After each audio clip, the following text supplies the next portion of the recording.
What's going on, everybody? It's Ron Brown, LMT, the People's Fitness Professional, alongside my co-host, Mikey Fever. and this is a New Yorker's Perspective. We are here with the God, Suñez Allah, once again, also Infinite Mind, to speak on, the contributions that so-called Latin brothers and sisters made in the 5% Nation. Now, real quick history. Suñez and Infinite, I met, I don't even know, a long time ago. I met them both through the God Knowledge Eternal when Knowledge Eternal had something going on called G Life. He had G Life. I had Universal Indigo Children, and Knowledge Eternal and I joined forces. I brought my group together with G Life, and I met the God soon. I've been to, I forgot where I was. I was at Suñez's house one time. He had all these crazy, not crazy, but he had a ton of books over here. I remember that whole scene. I just don't remember certain things. And then I met Infinite in Jersey. I think at the time, Infinite, you were in Jersey. I think you've been in my rest too. Yeah. That was a long time ago, and so just a little history about how I met these brothers. Now, Suñez, as you know, we had him on before. He contributes to the 5% Nation. 20 years at the law school teaching on Thursdays, and Infinite. I want you to introduce yourself for the people who don't know who you are and what were your contributions. My name is Infinite Mind Allah, also known as Infinite Seven Mind. In terms of contributions, what you mean to us in our beautiful nation? Yes, sir.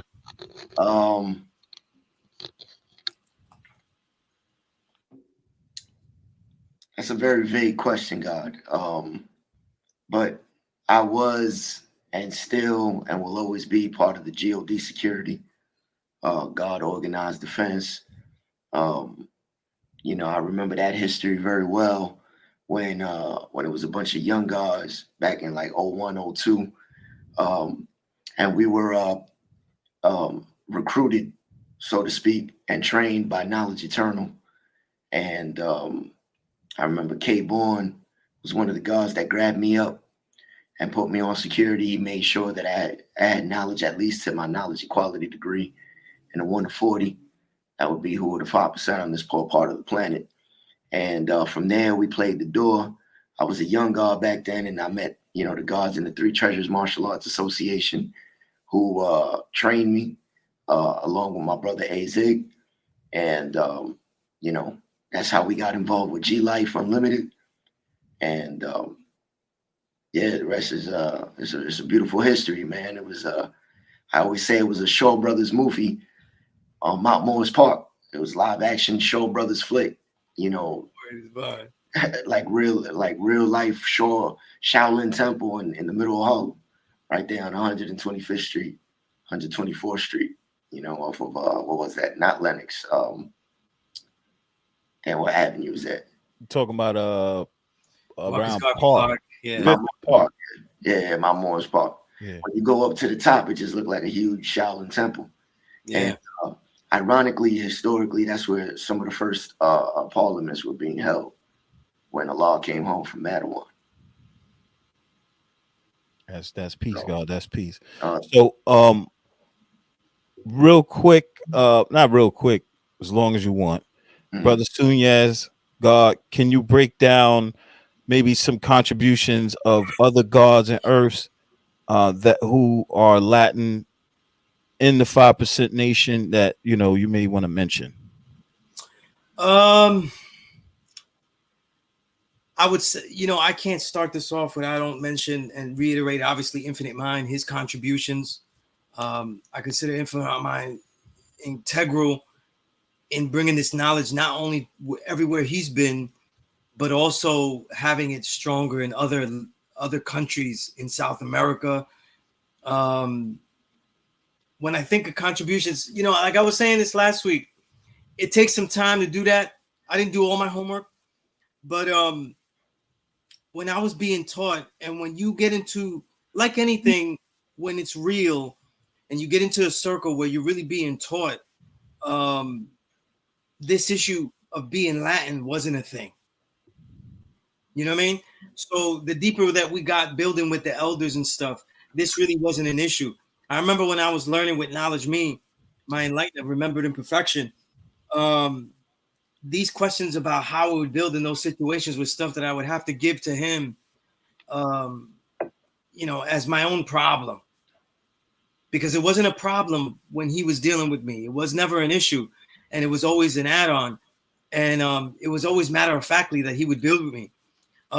As far as Latinos, one of the things about the nation, though, is that aside from, and I'm not gonna go through the history of, let's say, first Latino, Boricua here, first Boricua there, right?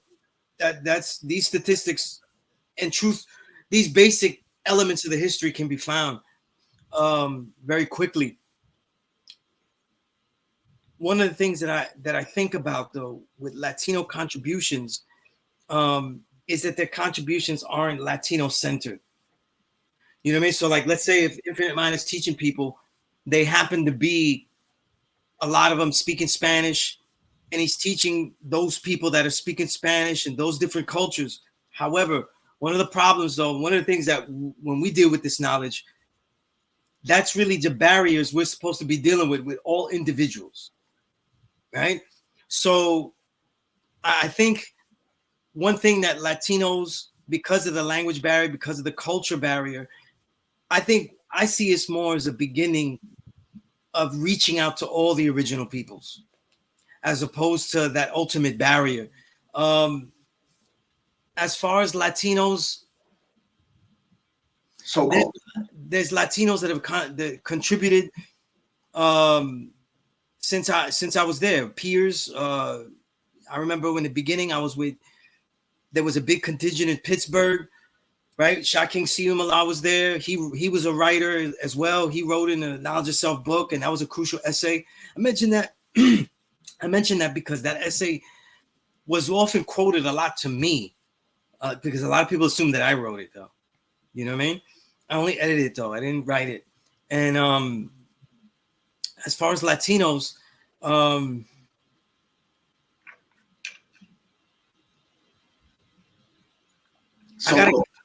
so-called. It's a long list, God, but I'm trying to. It doesn't come to mind that way because a lot of these people I don't see as Latino as far as their contributions. So, for example, if people look at me, right, and they say, "Oh, Suñez, he did things," nobody says I did things in the nation for Puerto Ricans.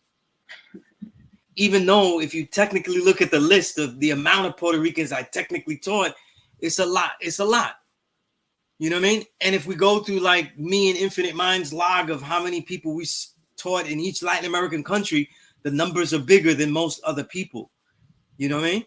But even still, because we're from New York, though, it still pales in good comparison, or at least equalizes the amount that I've taught of others, Black Americans, Caribbeans, you know what I mean? So I would think this, though,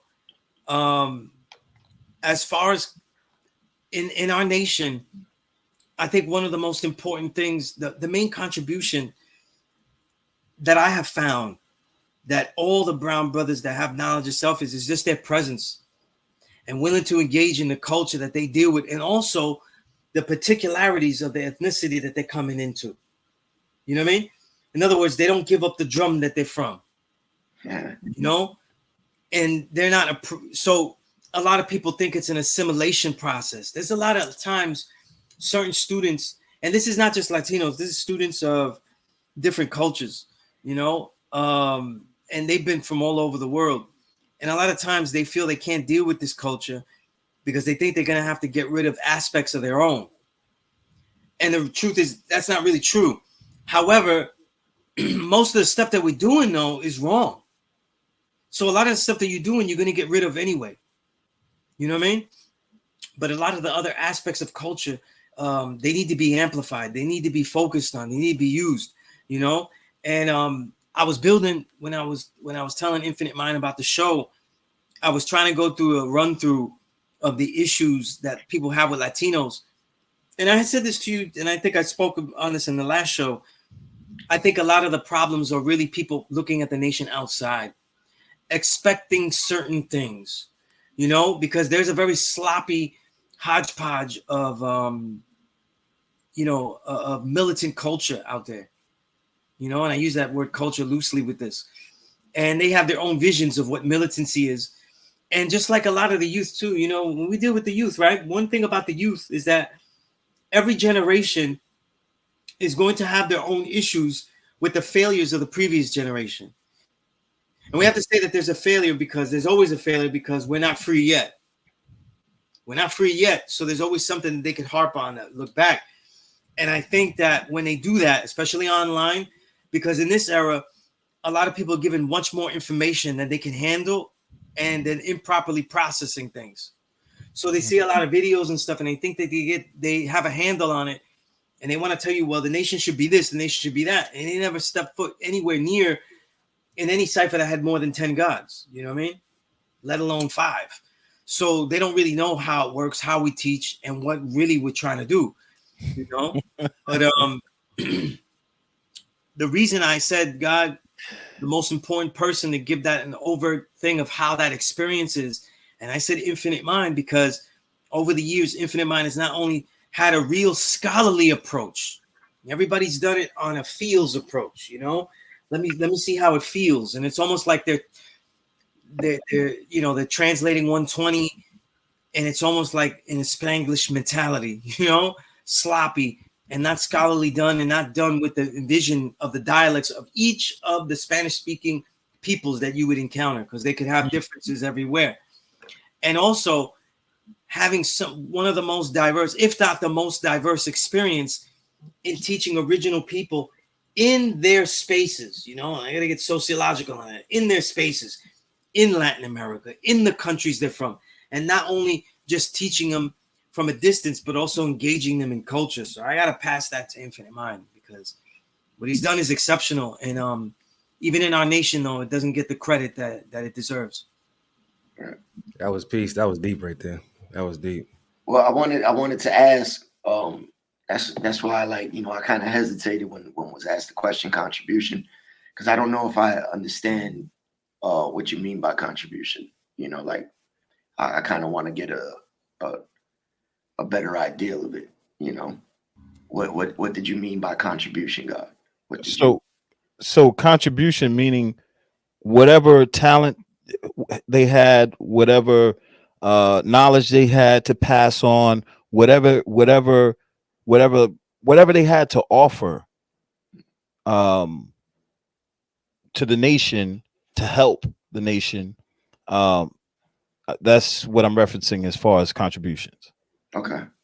I ask because for me, the nation has always been my culture. You know, it's not something like I don't teach citizenship. That's something that me and Suñez always spoke about. I'm not here for conversion. We're not Jehovah's Witnesses. You know what I mean? So the reason why I got knowledge of myself is because I'm from the tri-state area, extremely close to New York City. I'm from that section of Jersey, Hudson County, which was a hop, skip, and a jump from Manhattan. I could be at a law school in Mecca, 35 minutes, you know, from where I lived in Jersey. So I was very much around the culture coming up. And this is why this form of knowledge itself, if we were to call it a school of thought, this school of thought has become relevant to me because of my upbringing, because I'm from it. I'm from that area. So when I'm around other people who've never really been around it in the way that I have, specifically, like if I go to Mexico and if we want to talk about contributions in, I believe it was 2020, right before the pandemic, I had traveled to Mexico to form one of the first parliaments out there. Wow. It was in March.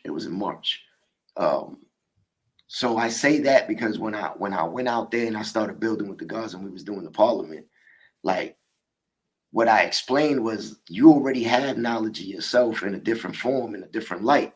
It's just that the school of thought that you came from is just the language is different. And I don't just mean English and Spanish. I mean the language in which this knowledge was taught. This knowledge has been taught throughout history for hundreds to thousands to millennia. You know, there's pyramid cultures around the world. It's not just secluded in Egypt. And these pyramid cultures were actually schools and universities that people had learned from. And when you study these pyramids and these structures and these type of architectures, because it's not just limited to pyramids, you'll see that a lot of it was based around the human body, specifically the body of a human man.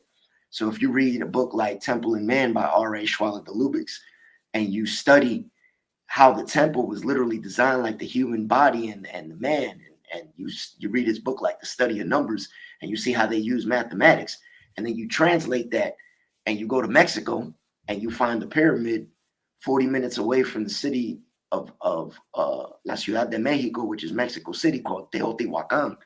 And the translation of Teotihuacan, which is the two pyramids of the sun and the moon, and the translation of that literally translates to the city where men become gods. What am I teaching you? Like, that's different. Right. It's just that the language, if you go into the Masonic school of thought, they teach this too. They teach the G and the compass, but they teach it in veils and secrets and riddles. We're the most belligerent, overt teachers of this knowledge that I've ever met in my life. We don't teach in secrets. We don't teach in veils. We don't teach in riddles. We teach the original man is the Asiatic black man, the maker, the owner, the cream of the planet Earth, the father of civilization, and God of the universe. That's the first thing I learned when I got knowledge of myself. That was the first lesson that was given to me. In fact, you know, when I first went to a law school in 2000, in July 29th, 2000, and I met Colleen. Colleen was my first educator at that time. This is before, you know, his situation where he was no longer at a law school. But if you went to a law school at that time, you know that Colleen was on the second half of the school where the store was, and you would get the power paper. And I remember intrigued because I came up in hip hop and I came up around the culture and I came up in the tri-state. So he was telling me about the black man, and I asked him the question, but I'm Cuban. So how does that relate to me? And he looked at me the way an older guy would look at you, right? And he said, listen to the drum. And I was like, it just clicked in me, because coming from a Cuban upbringing, Afro-Cuban upbringing, because I was brought up in what many consider Yoruba, but Yoruba is very vague. In Cuba, there were more than just West African tribes that came from Yoruba. Central African tribes were there as well, from Angola. And they brought over their belief system, which was based on earth spirituality as well, very similar to Yoruba. And if you translate the Medu Neter in English, I remember my brother Divine Ruler Equality said it literally, it means Book of the Gods, but it doesn't literally mean Book of the Gods. It means Book of the Elements. The word Neter means elements. So when you study Yoruba, or you study West African cultures, and you study Santeria, and you study the Brazilian versions of it, you'll see that they dealing with elements. So El Elegua is a rock. It's a saint. It's translated in Catholicism as saint, but it's just translation. That's all it is. Supreme mathematics is a universal ideal and principle, in the same manner that pyramid cultures are up in Egypt, in Mexico, in Peru, in Nubia. These structures were based on mathematics. It was based on architecture, sacred geometry. It was based on astrology, or the study of precession. And they existed not only in Kemet, they existed not only in Nubia and Kush. You find them in Angkor Wat, when you find cosmology in Angkor Wat, and you find the bridge separating Angkor Wat and Angkor Thom having 72 forces pulling on each other, churning the milky cosmos, which is representative of the cosmic Milky Way. This is universal. It didn't just exist in one part of the world. So when you travel to Colonish in Scotland and you see the bullhorns rising above on the equinox, or you study Stonehenge in England or London, and you see that, oh, it was an observatory in the same fashion that an observatory existed in the Yucatan Peninsula, in the same fashion that an observatory existed in Peru, that like this is universal knowledge. So I say that because this school of thought that we come from is a universal knowledge, but it's the most it was the most relevant to me because of my upbringing. But once you study supreme mathematics and supreme alphabet and see that it's a compass, and you open up the Bible and you open up the Quran and you open up the Bhagavad Gita, or you open up the Dhammapada by the Buddha, and you start to see the universality of these teachings, you're not dealing with division and separation. And that's what we're coming into contact with right now, because when you separate the black from the brown, according to the understanding cipher degree in a 1 to 40, right? You're making everything weaker. You're making everything wickeder. You know, you separate, you making devil. And the word devil comes from, there's two etymologies to the word devil that I found personally in my scholastic research, so to speak, right? There's the Sanskrit etymology, and then there's an Indo-Iranian etymology. And the reason why that's important to understand is because if you understand geography and you understand colonization by the northern tribes that came out of the Caucasus Mountains, right? Because there wasn't just one tribe. It was a series of tribes. The Assyrians, the Aryans, the Hyksos tribes. There were a bunch of tribes. It wasn't just one group came together and they didn't get along. There were tribes that fought against each other. But when they came downward, and you understand geography, you understand that Iran is right above Afghanistan. Afghanistan is right above Pakistan. Pakistan is right above India. This is the Indus Valley civilization. Sanskrit is the Aryan lingo, and the word devil, dev, in Sanskrit means the right gods, but their predecessors that were in Iran, the Indo-Iranian translation of it literally means the wrong gods, because what they didn't do successfully in what they call Iran, which used to be Elam, the Elamites, right?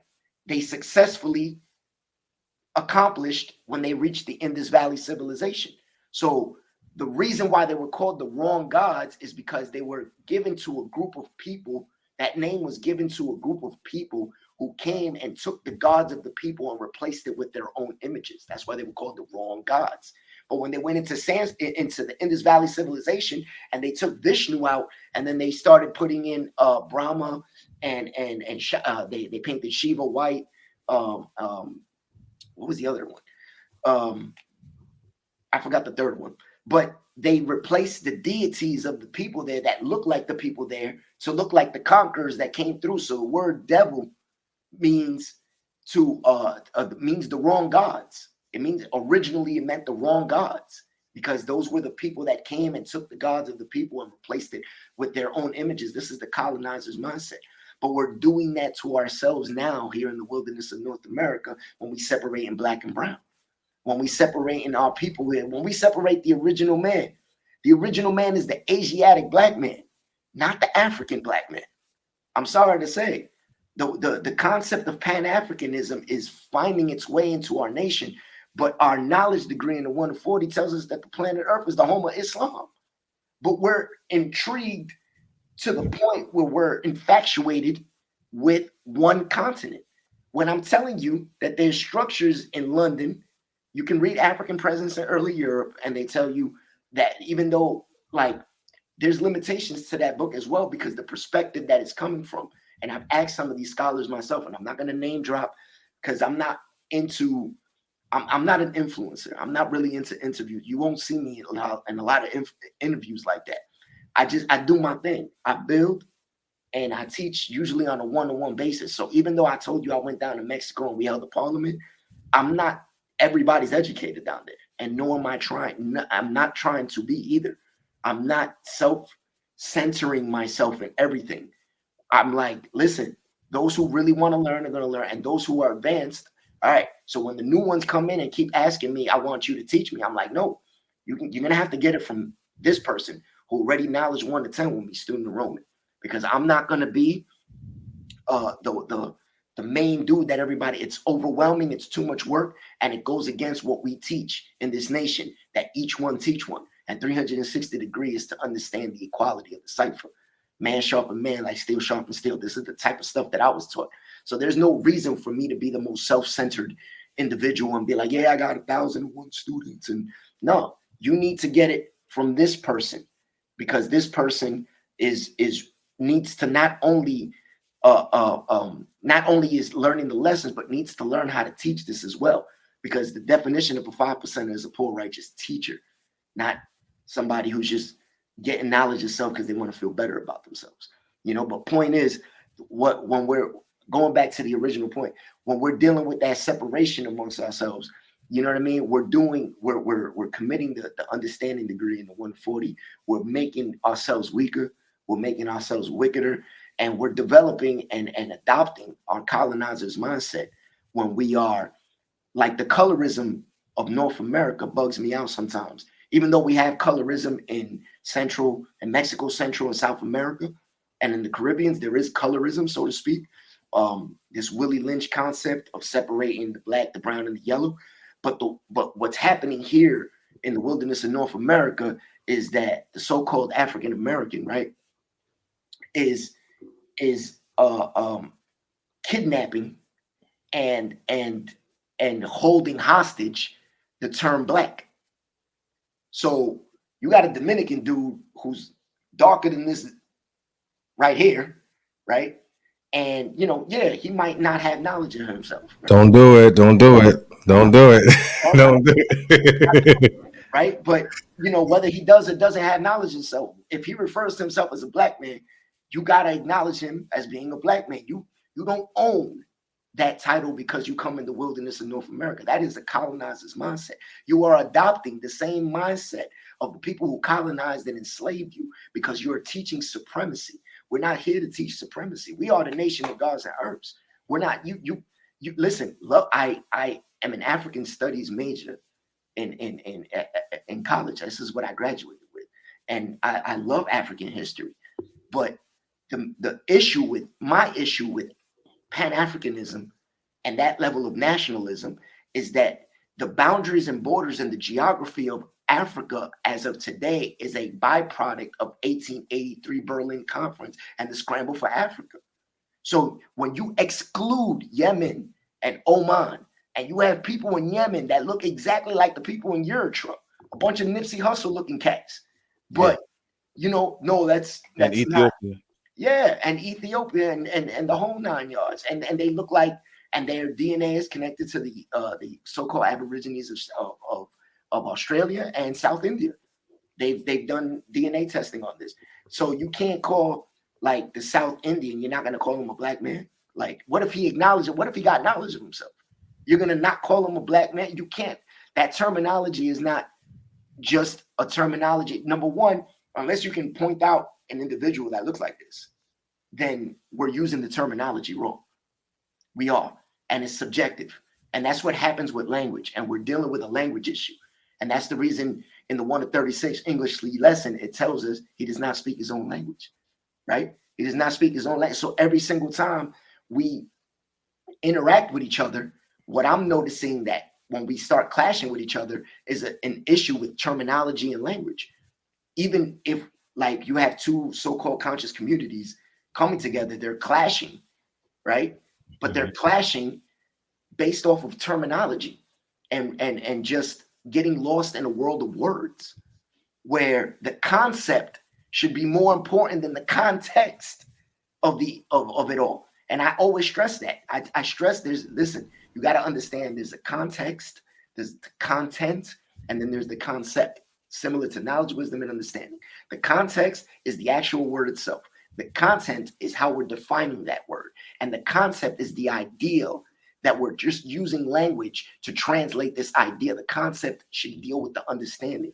That should deal with the highest form. When we're lost in translation, like, you know what I mean? It's like, I don't understand. It's like arguing with a piano player, arguing with a violinist, even though they're playing the same notes, but it sounds different. Like, you know, it don't add up to me. It's not mathematics to me. Well, I think that with Pan-Africanism, it's in these days and times, it's more no disrespect to anybody out there, but it's more Commercial. like sensationalism. It's commercial. Yeah. It's commercial. Can you hear me? Yeah, I hear you. Yeah, majority of the stuff is commercial. Beautifully said, brother. Everything you said was so real. Because Thank you. I know I jumped around. I apologize. No. It's real. Everything you said was on point. Because I know Ron's gonna laugh when I say this. A lot of these isms and these it's like I said, it's something called pseudo nationalism. Right. Oh, here you go. Yeah, no, it's a fact because pseudo nationalism is like it feeds your ego, but it's not about the future. It's Right. not teaching for the future. It's just like I just want to feel good at the moment. You know what I'm saying? Just to feel superior, and one feels inferior, and all that leads, as he mentioned, was colorism, which is something that's big. Classism is another thing, and people want to gatekeep thing. And this is why I say the Pan-African movement. No disrespect, I honor the Marcus Garvey aspect of it, and you know the other professors that came about. But this new Pan-African nowadays, to me, I call it commercialized. Because a lot of these dudes just want to take photo ops. His photo ops sound good. Wear kente cloth, talk all this high stuff. If I could interject real quick, Go ahead. Interject. The man that represents one of the most powerful and influential Black organizations or nations here in the wilderness of North America, the Nation of Islam, is Caribbean. That's a fact. But he's Black. That's a fact. But he's Black. Even though his mom's is from, I think, St. Vincent's or something like that. I think Antigua, St. Kitts. St. Kitts, and his father's Jamaican. Marcus Garvey was Jamaican. It's like Malcolm X, when it's convenient. When it's convenient, they're Black. Arturo Schomburg is now Black, even though he was a power ruler, a so-called Puerto Rican. But even that's like when a person tells me, you know, even the question that I asked Colleen, you know, but I'm Cuban, and he was talking about Black, right? Black is allegedly a color. It's a pigment. It's a you know, it's in that world. And I just named a country and a physical appearance. Like, it just don't add up when a person add up. Yo soy dominicano. I mean, yo no soy negro, yo soy dominicano, right? You're not Black, you're Dominican. That doesn't make sense because there's no land called Black and there's no color called Dominican or pigment called Dominican. Right. And this is what I mean by language and words. We're getting lost in a world of words. And we're not dealing with the understanding, which is the best part. We're dealing with the worst part. It tells us in our lessons, man. It's like, we have to consider phenotype also. People don't understand that because it's great that you said there's no such thing as Black land, you know, but that's something that our people here, whether you call yourself Black or brown, they fell in love with that romanticizing, like the revolution aspect. Like, it looks beautiful on camera when things are captured. That's why I say revolutions sometimes are marketing tools, like for the Black Lives Matter and everything. It's a money grab because it's not, the intent is not to really unify. But we are Black. It's just the concept of it. The concept of what it. we are. It's the ideal of it. That's what makes us universal because all colors and all light out of the spectrums comes from that. From black person. So the phenotype thing is an American colorism as well that happened in the slave plantations. Yep. Not just in the wilderness of North America. It happened very much. It's just that the so-called Latin America, and I say so-called 1,001 times because Latin is the Latinization of Taino. Latino is the Latinization of Taino, right? But then there's the so-called Chicano, right? There's different indigenous. So they're romanticizing, like you said, they're just fitting a narrative. We're doing it now with hip hop. The pioneers are doing it with hip hop. They're writing it to a point where it just sounds sexy the way it sounds, but it's like, yo, it didn't really happen like that, dude. It's like it was very sloppy the way it came together, and that was beautiful because it was chaos. And out of that chaos came what came. That's how life and the universe and the Big Bang. That was chaos. That's how an embryo is formed. That was chaos. Everything is chaotic. But we have habit as human beings, as just human beings, because things are fractions, we have to create the whole. So no, the earth cannot rotate at 1,037 and 1/3 miles per hour. It has to rotate at 1,040. No, it cannot be 24,896 miles. It has to be 25,000. We have, us as human beings, this is our thing. We have an issue with imperfection. But there's it's like I said in one of my rhymes, it's an imperfect perfection. You know what I mean? It's an imperfect perfection. My mental conception's an imperfect perfection. The erections, injections to the womb of conception.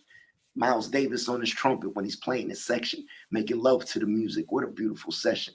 You know what I'm saying? Like, infinite, spitted, exquisite. They say my lyrics illicit because I rhyme so sublime and design buildings and Kemet. I love it, I live it. I done it, I did it. While standing in front of bodegas, see me rocking and fitted. You know what I mean? We hood scholars and impalas earning dollars. Rottweilers on they collars, holler if you bother. A man of wisdom who spits in aphorisms. I learned through all my bad decisions, causing up a cataclysm. This is obstruction of justice. Feel the volcanic eruption. They say this verse was symbolic to the art of seduction. This is sexual reproduction through the sound and production. Straight up impregnable skills through all the rhymes I've been busting. Like, Bow. Like, Shot off round. like,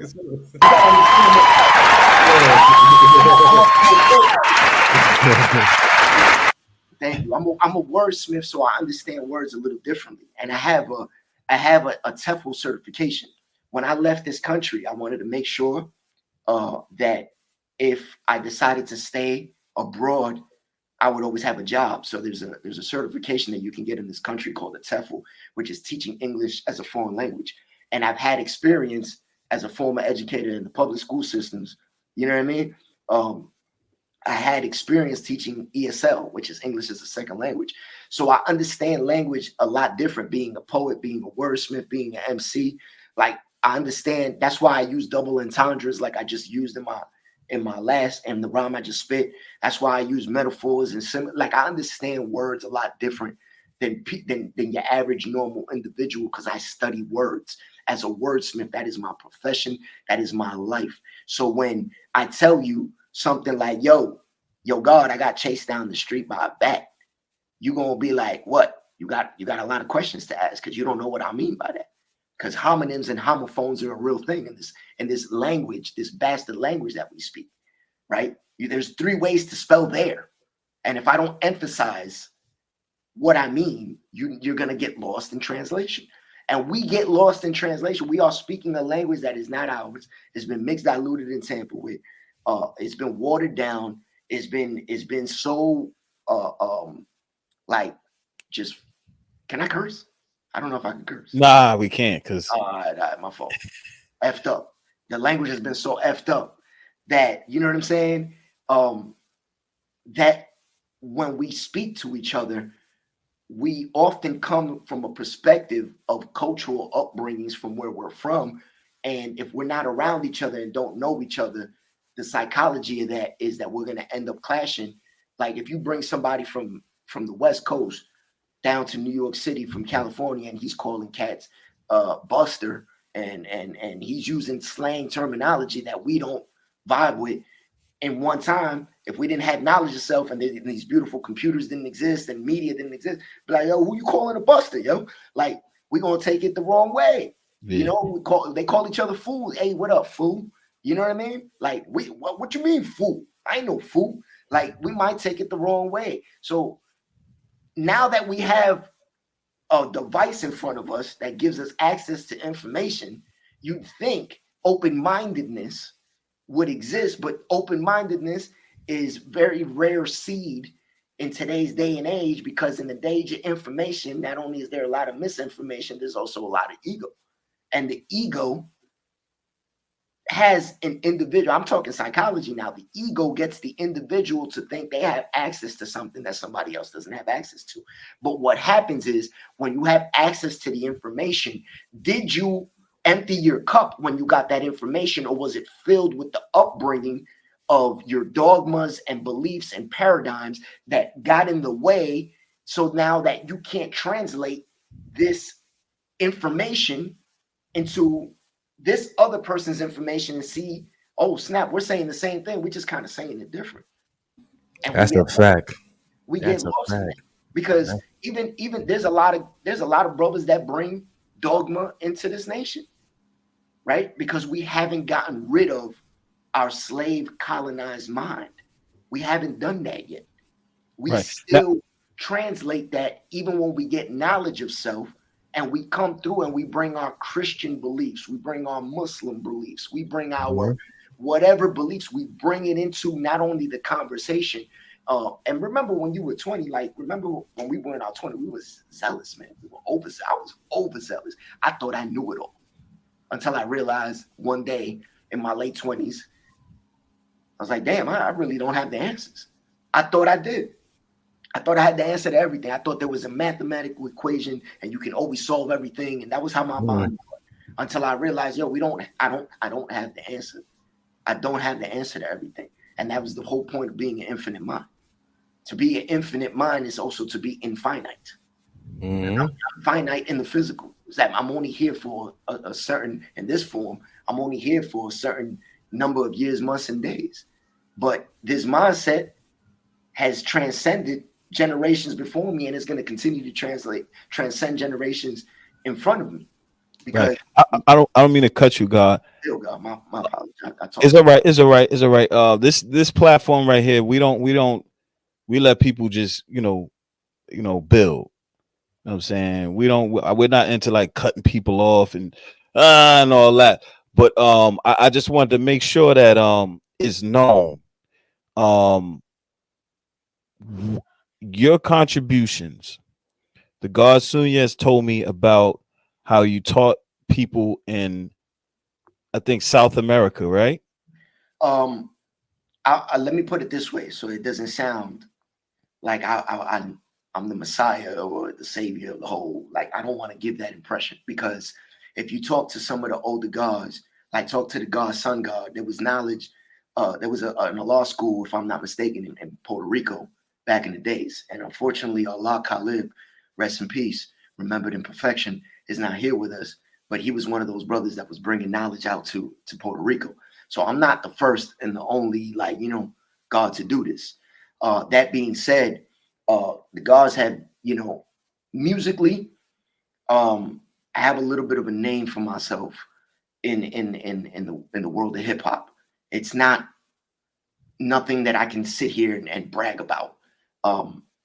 But I made a name for myself because hip hop has been a part of my life for such a long time that, and it's such an important part of my life that it's something that I can never let go of.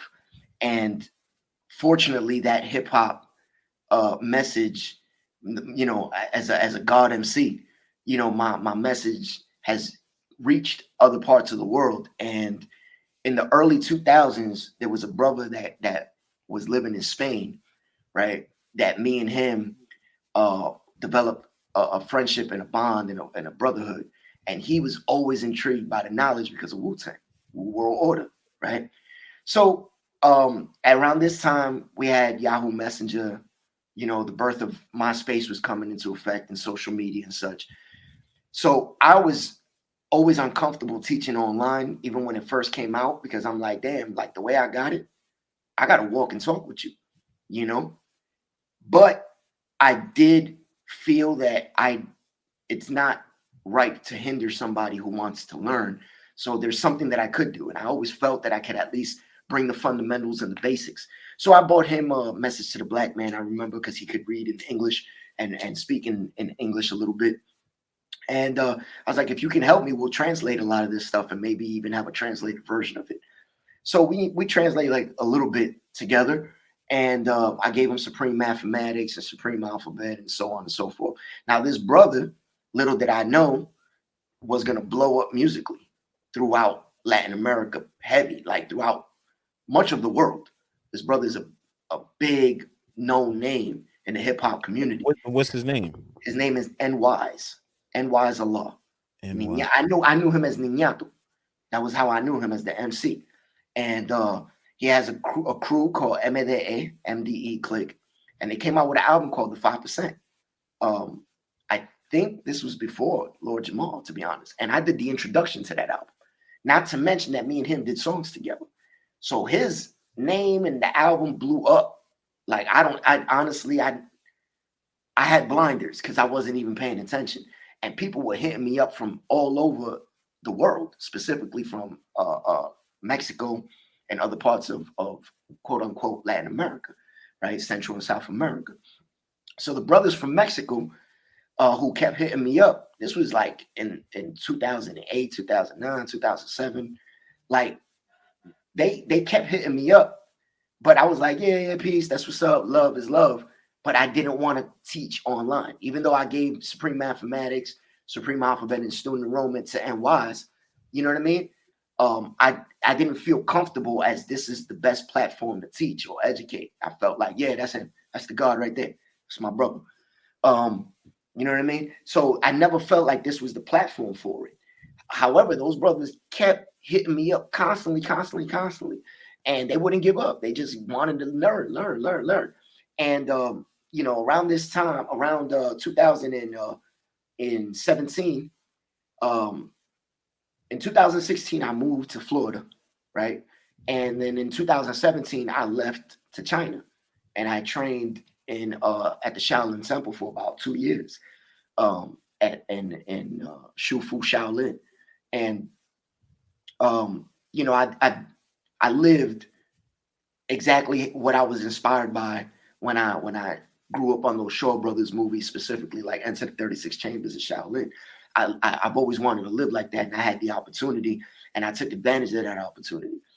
Now, when I came back, I must have had a lot of fire and inspiration because of what I just experienced living 2 years abroad, that I was like, you know what? Y'all been hitting me up for damn near 10 years, and y'all really want to learn. So you know what I'm going to do? I'm going to organize a cipher on WhatsApp, put everybody that you know that wants to learn and has been influenced by the culture there, and we're going to start something. I don't know what we're going to do. I don't know how we're going to do it, but we're going to start it.